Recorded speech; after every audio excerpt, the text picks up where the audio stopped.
Hello, I'm going to be reviewing these pair of Sandisk memory cards I got on Amazon. This listing includes two of the Sandisk 32 gig MicroSD HC Ultra UHS-1 memory cards, class 10. You get two 32 gig cards. They were supposed to include an adapter, but mine did not include them. So that is a problem, but not that I needed those adapters anyway. For the applications I'm going to be using them with. But continuing forward, here's a listing. I'll have a link to this listing in my description in the video, so you can check that out. And I just thought I'd show you quickly. And now here is the card itself and the packaging. As you can see, the packaging has no space for an adapter. Again, it was supposed to include the adapters. And the memory card is right over here.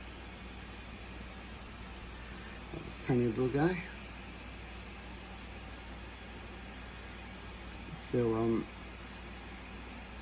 and I thought I'd show you what kind of performance to expect from it, and if I think it's a decent value.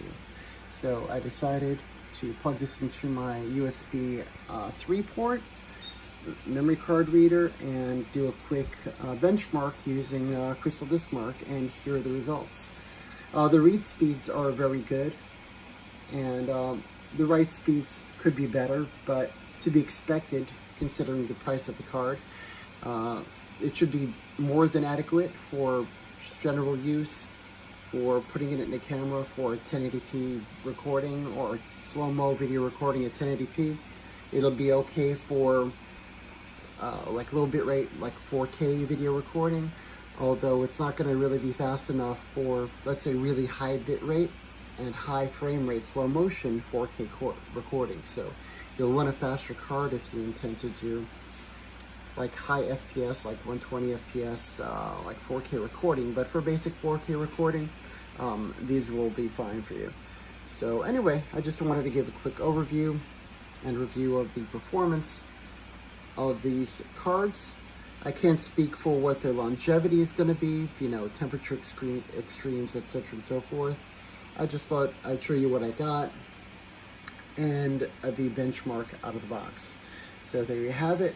Please hit that like button if you found this helpful or informative, and please subscribe if you want to see more videos from me. But anyway, my overall verdict of the cards, or it's an okay value for what you get. And it's just too bad it didn't include the adapters.